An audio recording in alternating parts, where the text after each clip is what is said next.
Hey everybody, happy Sunday. This is Scott here in Leon, Nicaragua. Today I'm going to jump back to the way I used to do things a little bit and give you a bit of a vlog update. It's been a beautiful week here in Nicaragua, and honestly things have been going pretty well, but I've had a lot of work stuff come up. I touched on just this a little bit in the live stream. Of course, we did a short live stream on Thursday, so those of you who are on there or have gone back and watched it, which is several hundred people, you'd have an idea of what's going on. But unless you're there or whatever, you're probably not aware of what's going on in my life, which is maybe really boring for people, but a number of people have said that this is a little bit interesting. So I'm going to give you kind of a vlog update as to what my week is like and why for the next few days still I'm going to be more or less offline. I'm online, people have seen me, but I'm not responding to people. I'm not posting as much as I normally do. We're still getting a video out every day, but it's a little bit slower and people may have noticed, and if nothing else, I need to get a video out for today, and this is a good chance to catch you up a little bit on what life is like here and give you guys an idea of what I do. So we're going to talk about my week here in Nicaragua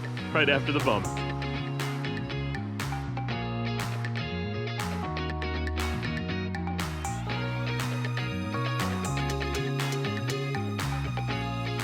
My longtime viewers know that we started this show long ago, really here in Nicaragua in 2021, but I did the show for many years before that, and it really was a vlog channel. It was my daily updates, and I wasn't great about being daily, but more or less a daily update for my dad, pretty much just telling him what life was about, and that was more or less it. I've been doing either a written or video vlog or blog pretty much continuously for, and this is really interesting, sometime next year, I'm going to hit over half my life. So it's been a really long time. I started doing this in 2000, so it's been quite some time.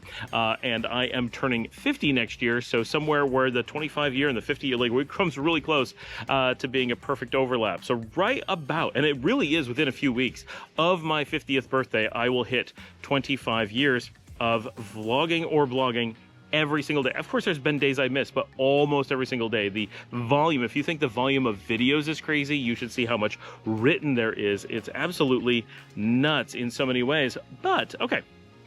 I just want to give you kind of a context, and I mentioned this recently. We did a video about doing a 2021 best of playlist, because that was still when I was in a vlogging mode, and I went back and I looked for, and I'm still getting the last few of good videos from that year that make sense to go back and watch in a playlist, because there are some highlights and some cool stuff that we did that year, but a lot of it's just me telling you about my day, which isn't the most interesting, but I haven't done that in a while, so today we're going to jump back into that. Before we really get started, just want to say real quickly, if you guys have any questions or comments that you want to send in, I love it when you guys take a phone or GoPro or whatever and take a video of yourself and record that and send it in. If you have a better camera, absolutely, but don't feel like your cell phone isn't good enough. It certainly is. Hold it horizontal, give me that 30 frames per second, crank the resolution all the way up, just simple settings, but your camera will be plenty, trust me. And to Andrew, I got your note. I've been so busy, which I'll explain in a second, that your link expired. Please resend the video question that you made. That would be great.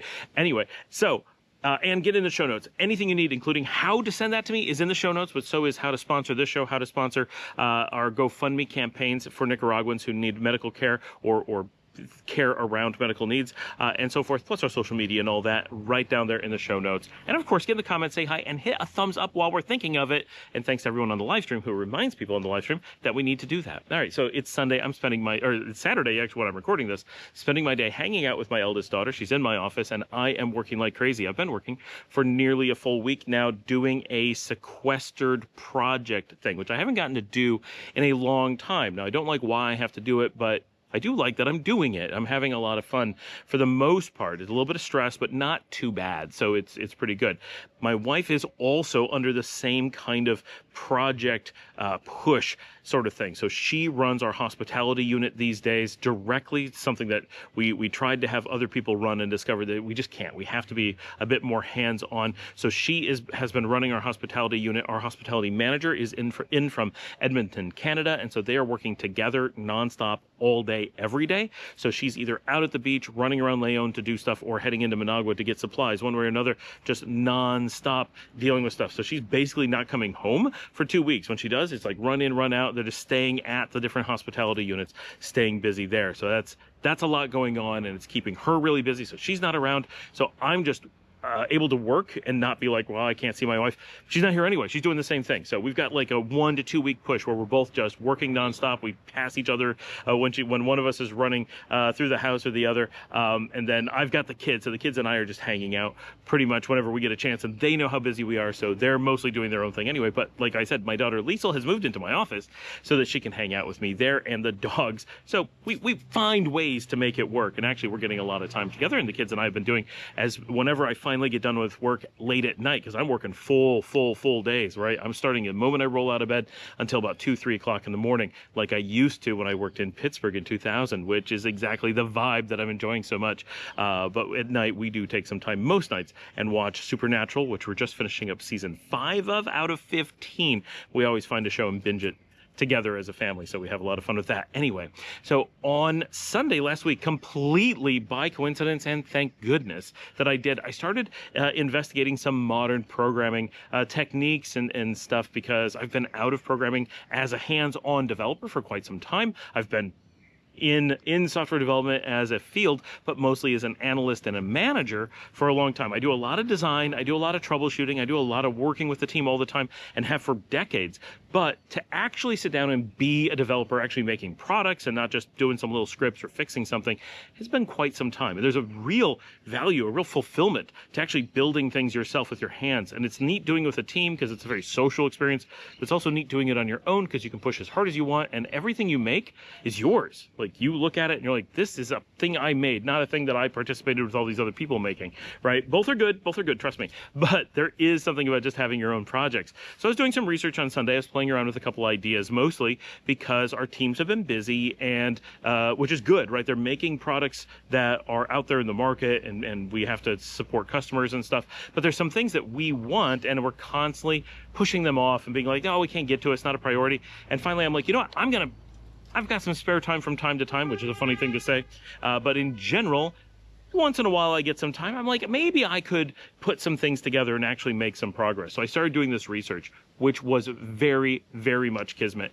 And on Tuesday morning-ish, we discovered that our Los Angeles data center, which we have had for a decade, had gone up in flames. That is a figurative thing. The data center itself is fine. We have a large number of servers there, and they died. I'll give you the quick overview. We've had maybe a dozen, maybe 15 servers, I don't know the total amount, out there for a decade. We had just begun the process of decommissioning that data center maybe a month ago. So this actually worked out. And thank goodness, a lot of these things came together. We had already shut down a bunch of the older servers. We had them de-racked. So we were starting to eliminate things. We knew that the remaining servers had to go, but we weren't under any pressure other than the practicality of getting out of there, modernizing our infrastructure. This is some older stuff, right? It's the oldest piece of the company.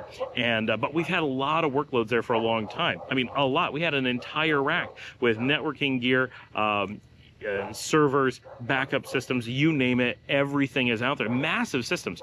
And so we got down to our final 6-node cluster that has also been there for 10 years. So we've been slowly looking at that cluster saying, which things can we move off of this? What can we do without? What have we replaced? What do we need to replace? And we had already started moving some stuff off, and some things obviously we didn't need, things gather cruft, right, over a period of 10 years. There's a lot that we didn't need there, but there's some things that we did, and we were starting to, we had a plan for everything, or a loose plan. There was one major workload that we didn't have a good way to move off of there. We had a what we're going to do if it died, but we didn't have a good plan. It was more of an emergency plan. And so I was starting to look at how to replace that system. That was part of what I was investigating. And on Tuesday morning, that system, all of it died. So we had some emergency workloads. I handed those to the team, and they got right on that and discussed, they made sure we had total data recovery, no data loss, no problems. But it's inconvenient, right? A whole bunch of workloads went down at the same time. So while there wasn't any loss, there wasn't anything catastrophic going on, it's a lot of moving pieces all at once, with a lot of things that we're accustomed to having access to no longer being there. Got quite a bit of wind going on today. So losing a really large workload put us into a spiral of a lot of work to do. So the rest of the team is all engaged dealing with other things that are missing. I got to focus on trying to replace this one large workload that we had already started thinking about. So this ended up being pretty cool because I was in a position to immediately pitch to the boss, to Valentina, that the thing that we needed to do was write our own system, build our own product, and not use a third-party product. We've been looking for a third-party product for years that would do the job, and we had one that was acceptable and it did an okay job, but it caused a lot of cost and it had a lot of effort that went into it, which of course is another cost, and we didn't have a lot of scalability, a lot of ability to grow easily with it without a lot more complexity and therefore a lot more cost. It just kept spiraling, and it was like, this isn't a great solution. And while we can throw money at it and move on immediately, this is an opportunity because I just did this research. We just lost the system. We have a moment where everybody involved has a certain buffer of understanding that they're all willing to accept a certain amount of, well, we know you just went through this 10-year catastrophic failure. If you know, you're busy, if things are tied up for a week or two, you know, people understand that catastrophic events need, especially because we didn't have data loss, people are very understanding of things. This is an opportunity to do things. So I have a chance to sit down and start working frantically and full time, meaning every single moment of my life, to actually jump back into being an active coder and actually build a system. This is almost what I was looking at on Sunday. I was looking at an associated system, an ancillary system that would be related to this, but not actually this system. I was just, but ideas about this system were kicking around in my mind. So I was in a pretty good position to start really thinking about it. And so Tuesday morning, once that happened, I helped out with a few of the instant emergencies, some of the like determining how bad things were, making the judgment call that the system was truly gone. There was no recovery. We were not coming back. Didn't matter what we did. So I did lose a bit of time on Tuesday because we were dealing with trying to determine just how bad it was, right? Because there's always that, well, maybe it's going to come back. Maybe we can repair it. No, we cannot, right? So that was probably half the day, but jumping in from there just went absolutely crazy, started working full time, and it's been really fun, but I'm not answering messages. I'm barely doing anything. It's just me and the dogs, and sometimes my daughter hanging out in my office and working all day. I'm not going anywhere. I'm not doing anything, not partaking in any activities, not going out and filming, barely able to get the show out. Thank goodness I had some pre-recorded, but I'm struggling to get them edited in time. And now that it's the weekend, I have a little bit more flexibility because during the week, I'm constantly being bombarded with interrupts. Although right now on a Saturday afternoon, while doing this show, while taking a quick break from programming to do that, someone needed me to jump in and assist with something.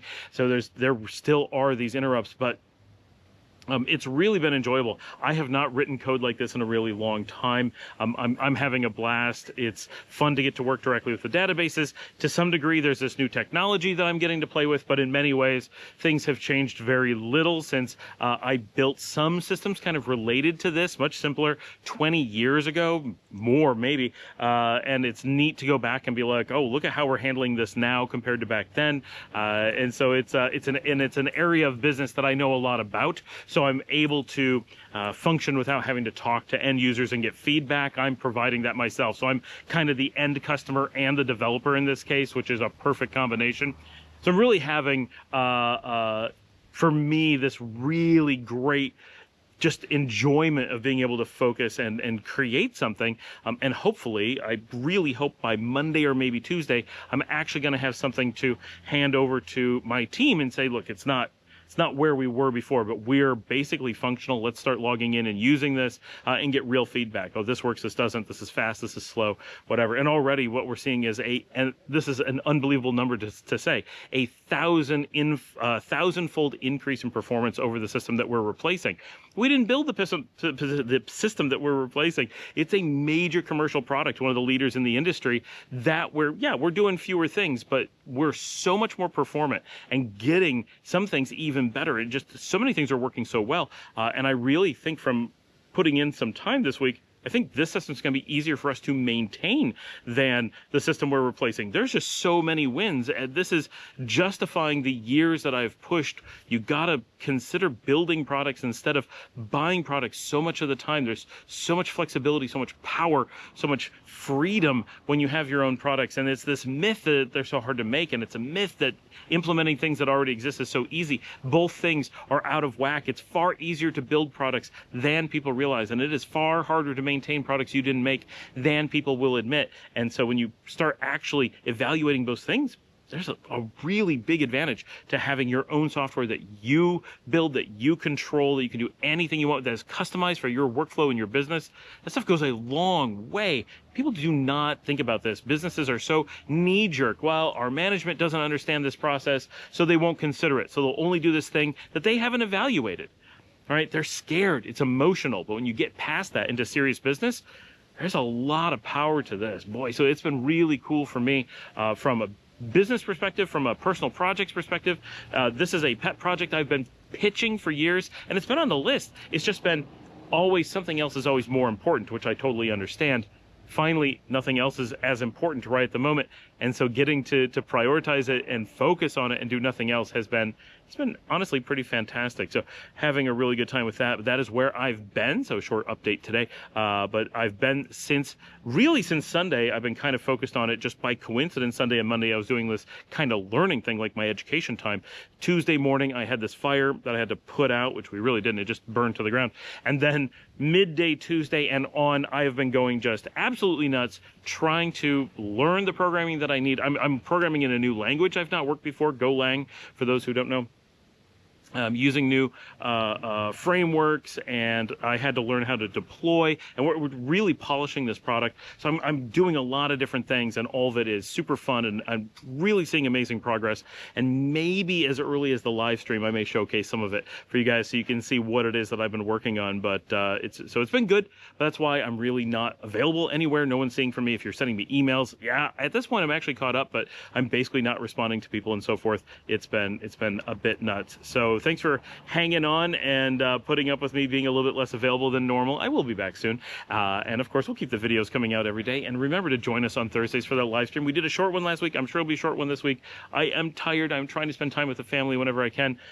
But it has been good. Things are good. We had no actual data loss, so all the stress has kind of gone away, and that's important. I'm doing this crazy project not under stress. I'm under pressure, but not stress. Those are different things. And so pressure, I work really well with. Stress, obviously that wears on you and is not healthy. So this is kind of that perfect situation. It gives me enough pressure to justify shutting everything else off and telling, you know, everybody, this is what I'm doing, just let me do it, and everybody understands, but not stress where I'm like, but if I get something wrong, the world's going to fall apart and people are going to suffer and someone's going to lose stuff. No, it's not like that. So it really is kind of the absolute perfect scenario that I was looking for not looking for, but that could have happened for this. So I'm very thankful for that. Anyway, thanks for joining me, everybody. If you'd like to support the channel and help keep me able to focus on the stuff I do, you can buy me a coffee at buymeacoffee.com/Scott Allen Miller. I do have an IT and a little bit software development channel. It's called Sam IT. I need to rename it because it doesn't have my full name on it. It's just Sam IT, and no one can find it when you're searching.